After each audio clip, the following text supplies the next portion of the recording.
Hey, it's Jordan with Status Coup. Delighted to be joined by Ben Spielberg, co-founder of 30 for Justice, which is a policy, bit of a wonkish blog that I like, that actually focuses on statistics, analytics, and kind of looks underneath the hood of policy. Ben, you have been a breath of fresh air to me because I look at the Inflation Reduction Act. We could get into whether it, is in actually lowers inflation. I don't think so. But I look at the climate proportion that has been billed as historic and, really moving the needle here on the planetary inferno. I kind of look at it as like the fire department showing up with a super soaker. It's not that it's not something, but I don't think it really meets the moment here in terms of the crisis. And you've been pointing out kind of the insufficiencies here. Can you kind of talk about why do you feel that the talk of this being historic and really, an unprecedented thing is a lot of hype, but not a lot of substance? Absolutely. And, I actually would take your analogy further, and I'd say the fire department is showing up not just with Super Soaker, but also with some pieces of firewood. So it's got some stuff that is marginally, maybe going to make a little bit of a difference. And then it's got some stuff that's actively bad. So I think that that's important to keep in mind as well. Just to talk about the projections first, because I think this is something that most news sources in the traditional cable sphere have really misrepresented. There are a variety of organizations that make these projections, and the number that's commonly cited is 40% below 2005 levels in terms of greenhouse gas emissions by 2030. What they don't tell you is that 40%, which includes the predicted impacts of the Inflation Reduction Act, is supposed to be compared against a baseline projection of, say, nothing passes and we continue on the current course. Those models project 25 to 30% reductions in greenhouse gas emissions without the Inflation Reduction Act. So really, when you're looking at those models, you're talking about something that's like a 10 to 15% projected impact. And those models are too rosy. So just a couple other pieces of context about them. They tend to have wide confidence intervals. So one of the models predicts if nothing happens, no bill passes, that you will have a range between 24 and 35% reduction in greenhouse gas emissions. And if the Inflation Reduction Act passes, the range will be 31 to 44%. So it predicts some impact, but there are scenarios in their model in which nothing passes and you have a better reduction in greenhouse gases than if the Inflation Reduction Act passes. The other thing is that those models tend to discount the bad stuff in this bill and overcount the good stuff. And they also exclude a separate side deal that Chuck Schumer and Joe Manchin have been negotiating, which would build a frack gas pipeline and streamline permitting for a lot of fossil fuel related projects. So when these models look at, for example, in the bill, one of the things that this bill does is it ties the leasing of federal lands for oil and gas purposes to being able to do offshore wind development. So the federal government would have to lease oil and gas, land for oil and gas purposes before allowing offshore wind development under this bill. The models typically say that's not going to lead to any increased greenhouse gas emissions because they think that that increased federal supply of oil and gas will be offset by reductions in the private supply of oil and gas, which to me is a pretty crazy baseline assumption. And then they say the worst case scenario is you'll only have a quarter of the new oil and gas that's produced will actually be consumed. The rest of it will not be because of these offsetting decreases in the private sector, which again is definitely not the worst case scenario, I think, for anybody reasonably looking at this bill. The worst case scenario is all the new oil and gas that you lease is going to be consumed. So the models really undercount that bad stuff. And then they also, I think, most likely overcount the good stuff because what this bill contains, if you're talking about the super soaker component, is a bunch of tax credits. So there are tax credits that are supposed to incentivize for consumers. Like if you're an individual and you want to make some green energy improvements in your home, or you want to go out and you want to buy an electric car, there's some tax incentives for you to do that. And then there's a bunch of tax incentives for companies that are also included in the bill. And these the tax credits that you'll see, maybe on the margins, there are some people who are going to change their behavior and some companies who are going to change their behavior because of those tax credits, but a lot of them aren't going to have a huge impact. And my favorite example of this is the electric vehicle tax credit, because what the bill does is it says there's going to be a $7,500 tax credit if you buy an electric vehicle. That is something that currently exists in law. The bill makes some tweaks to that $7,500 tax credit. So now it would be means tested. They lift some of the caps on how many of those tax credits are applicable to specific types of cars. There are some requirements of like where certain components of the car need to be manufactured. But basically, at the end of the day, if you want to buy an electric vehicle, you can get $7,500 off. Well, an electric vehicle costs $35,000 or $40,000 in a lot of cases. So if you're somebody who is making a decision about a new car to purchase, the $7,500 tax credit probably not going to make a huge difference and not super accessible for low-income people anyway. So I think that this is just an example of like the good stuff tends to be way overcounted because the models suggest that that's going to make an impact. Having that sort of a tax credit for electric vehicles probably not going to have a huge impact. And then again, the bad stuff like the side deal, totally excluded from the analyses.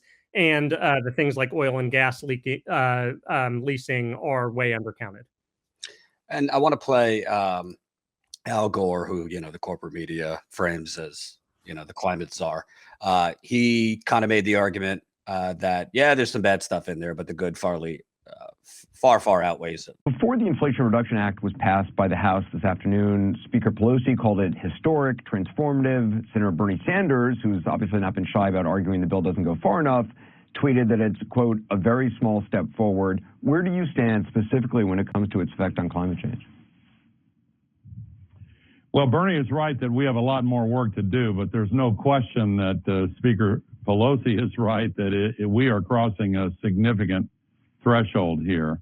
This is by far the largest initiative to help solve the climate crisis that any country has ever taken.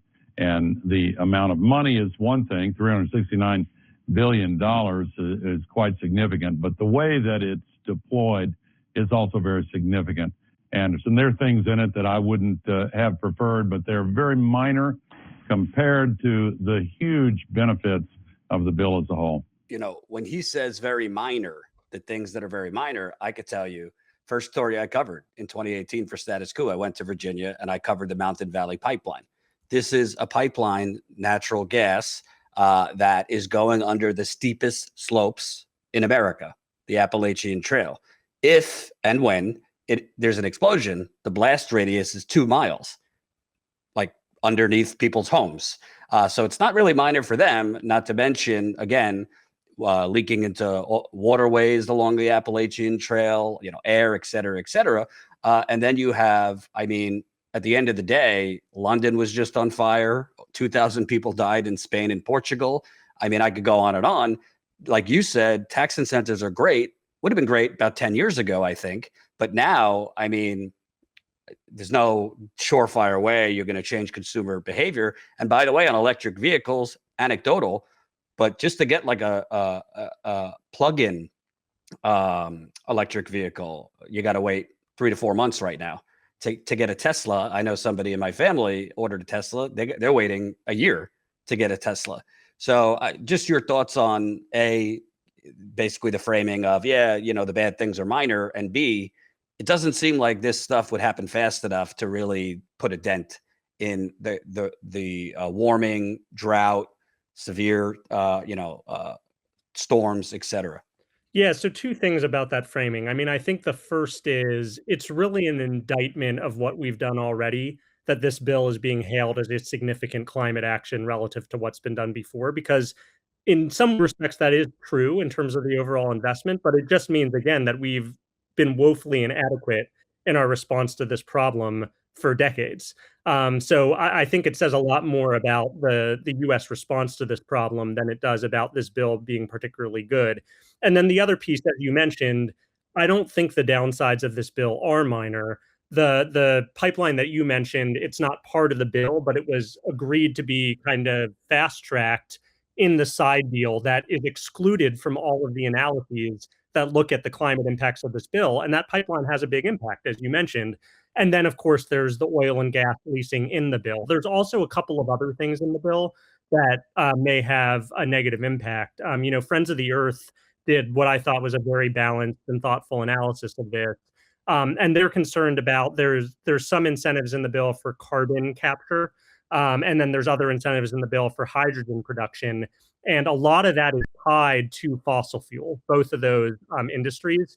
Carbon capture, they have very weak standards for what constitutes adequate carbon capture that enables a lot of emissions. So there's many elements of even the tax credits that are concerning. And then to your second point, even if you look at the tax credits that may have a positive impact, it's nowhere near on the scale that is likely to make a meaningful impact in this problem.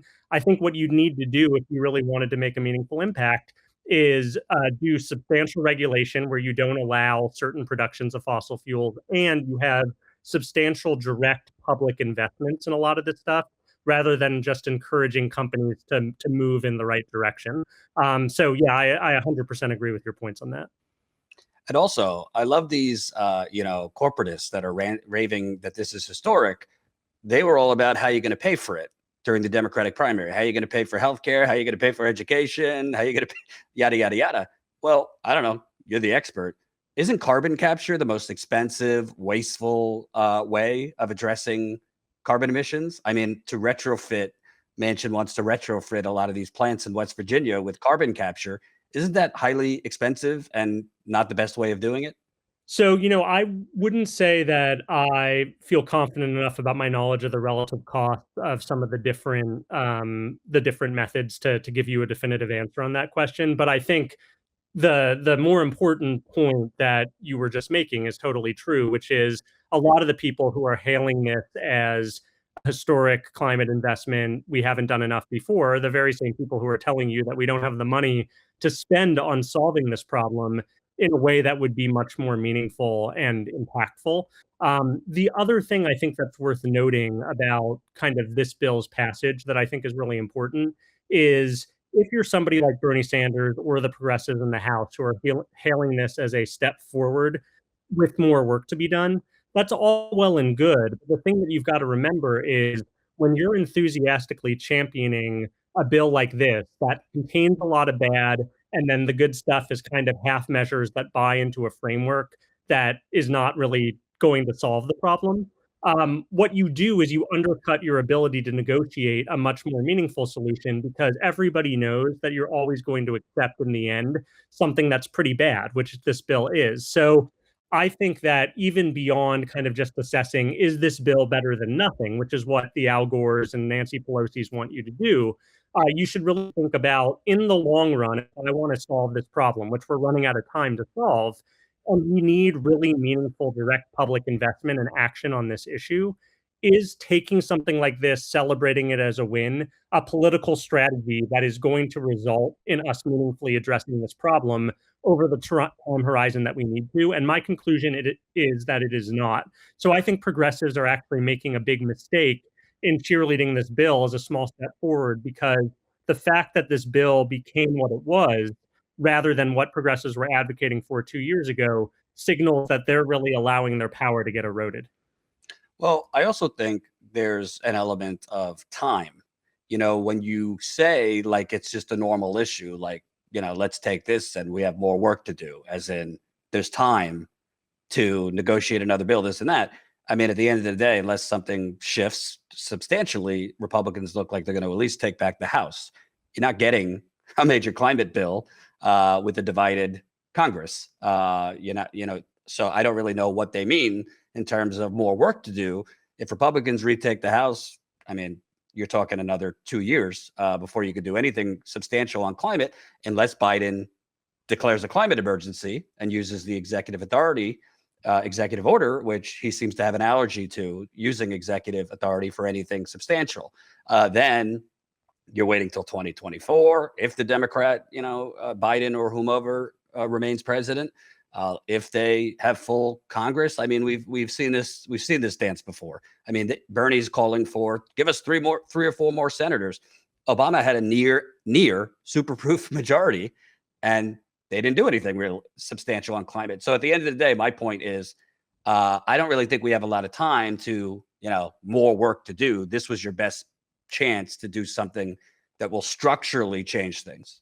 Well, and what their counter argument would be to that, I think, is given your prediction about the political wins, shouldn't we take something given that this may help to some degree? And I think that that is the calculus that they're making.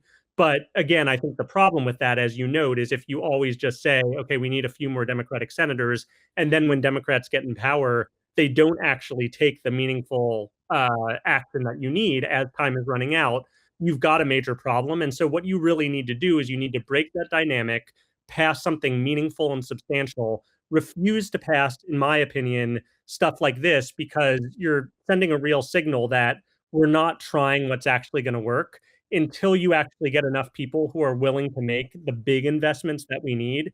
This problem is only going to keep getting worse. And then you show that you're really committed to this problem by passing something that's really going to work. Because I think what you do with something like this is you send the signal, we took historic climate action, people see that it's not doing much, then you lose elections to people who really want to impact the climate in a negative way much worse, and you're never going to get out of this cycle of tinkering around the edges when what we need, like you said, with time running out, is a really big and meaningful change.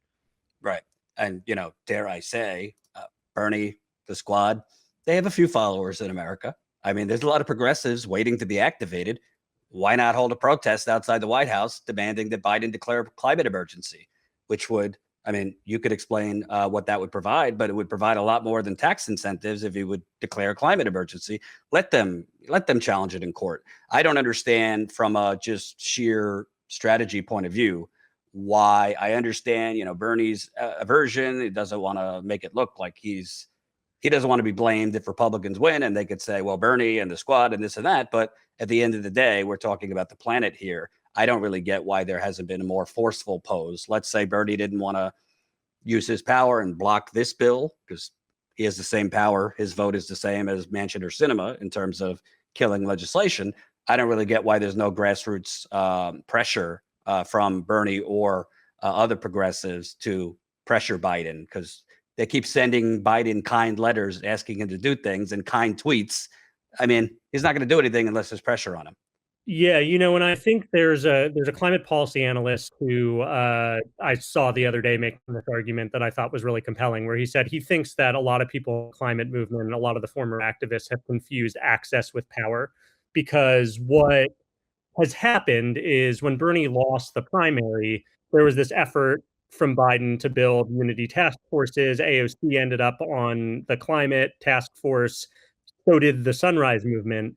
And they had previously been doing some of the things like what you said, doing sit-ins in Congress, trying to mobilize people to say, we demand action now. And since Biden's been in office, I think he's worked hard to neutralize that. And again, some of these groups that have great principles, I think have made the strategic mistake of thinking we can work within the system by appealing to the better half of Joe Biden and other Democratic leaders and asking nicely for what we want. What the problem with that is they don't want the same things as you. And what they'll try to do is give you a few crumbs, say some progressive things, but ultimately enshrine the status quo when it comes to these issues. You need to scare them if you actually want meaningful action. And so what we need a return to is, I totally agree with you, direct action by activists who will not take no for an answer, rather than people working on an appeasement strategy, which is, I think, what largely has happened over the last 2 years. Right. And lastly, as a shout out to you to, massage your ego a little bit, you majored, I could see here, in mathematical and computational sciences at Stanford. So I bring that up because I failed math, but it doesn't take a rocket scientist if they don't do something real. And to me, you're talking, $7 to $10 trillion in terms of climate, maybe more than that. Can you explain? Who the hell knows how much money this is going to cost when stuff is really irreversible. You have mass climate refugees, things like that. So, they're calling this historic now. I think we both agree it's kind of a drop in the bucket, but can you kind of talk about, the costs of addressing this when, there is no choice? I mean, even, the wealthy are going to want to do something. The donors are going to want to do something when it's their houses going up in flames. This is going to cost a lot of money over the next few years. Yeah, there is massive short-term thinking, I think, when it comes to things like climate legislation in a lot of places. And you're right. I mean, the costs are going to be immense for addressing this problem down the line. The question, of course, is whether the people in power are going to care about the costs borne by low-income communities, people of color, who typically bear the brunt of climate problems, because I think addressing those costs are only going to get more expensive, as you note, as communities get destroyed, natural habitats go by the wayside, as climate change continues to make an impact. And then, as you said, at some point, it's going to start affecting people more in power who are able to avoid the worst impacts as well. And the longer that you wait, the more expensive those costs down the line are going to be. I do think there are probably some people who think they can carbon capture their way out of this problem. I hope they're right. But there's not really much to suggest, as far as I know right now, that they are. And pretty much everything that we know from the scientists is you need to take dramatic action quickly if you really want to stem the tide of this problem. And it's only going to get more expensive the longer you wait. Absolutely. Thank you, Ben Spielberg, co-founder 34 Justice. Definitely check him out on Twitter. He has some fire tweets, and we'll stay in touch on this. Yeah, thanks so much, Jordan. Really appreciate you having me on. Thanks for watching, and make sure to tune in to Status Coup's daily live stream Monday through Thursday at 5 o'clock Eastern Time and Fridays at 4 o'clock Eastern Time.